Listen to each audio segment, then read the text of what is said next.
भी बोलता है म्यूचुअल फंड सही है, मगर मैं बोलता हूँ म्यूचुअल फंड सही तो है मगर इजी भी है। बिल्कुल सही कह रहे हैं आप। एक सिंपल इंस्ट्रूमेंट है, हाँ। एक सिंपल प्रोसेस है।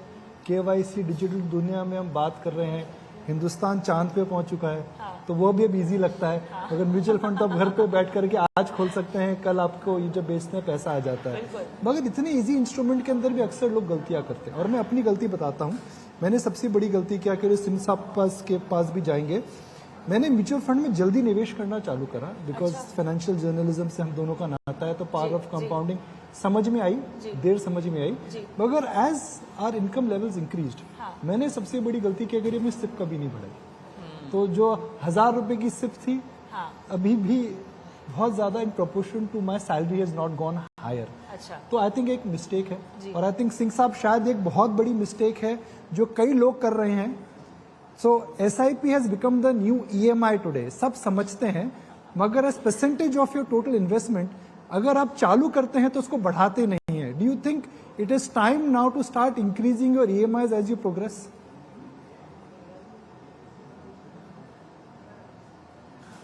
कि बढ़ाने वाली बात है, गलती नहीं करते, गलतियां और भी कहीं करते हैं।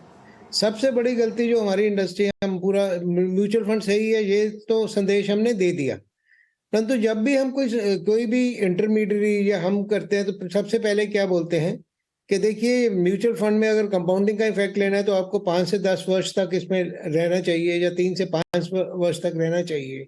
परंतु साथ में एक और बोलते हैं, घबराइए नहीं, आपको जब भी पैसा चाहिए हो आप इसमें से निकाल सकते हैं, लिक्विडिटी हम साथ में सेल कर देते हैं। तो ये जो दो स्टेटमेंट्स हैं, ये कॉन्ट्राडिक्टरी स्टेटमेंट्स हैं कि एक तरफ तो हम कहते हैं कि 5 से 10 साल तक लगाइए, और साथ में ये बोल देते हैं कि भैया जब भी पैसा आपको कभी भी जरूरत हो आप इसमें से ले सकते हो। तो उससे क्या हो रहा है कि आज की डेट में अगर मैं एक निवेशक के तौर पे पैसा लगा रहा हूं और कल किसी भी वक्त मेरे को कोई जरूरत पड़ती है, तो मैं अपनी FD के अगेंस्ट लोन या FD तोड़वाने से पहले सबसे पहले क्या करता हूं कि म्यूचुअल फंड से पैसा निकाल देता हूं। तो उसका सबसे बड़ा नुकसान क्या होता है कि जो कंपाउंडिंग इफेक्ट की हम बात कर रहे हैं तो वो बिल्कुल टूट जाता है।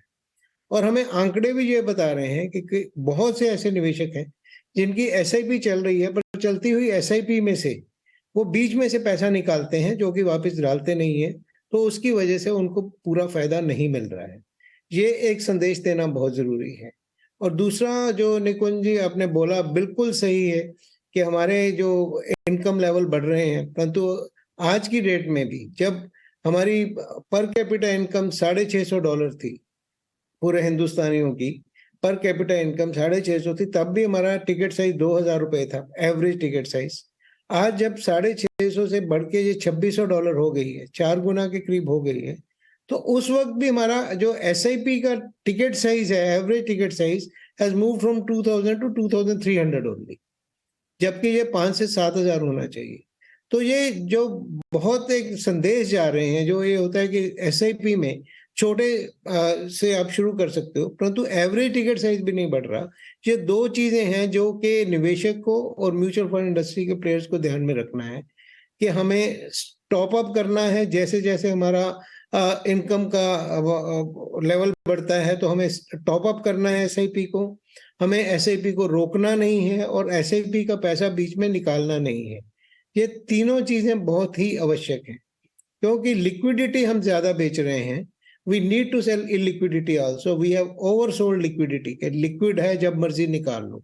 उसका एक हमें नैरेटिव आप और हमने मिलके इकट्ठा बना के देना है, ताकि लोग इस जो ग्रोथ जर्नी है, जो इतनी ग्रोथ हो रही है, उसका पूरा फायदा अच्छे ढंग से ले सकें।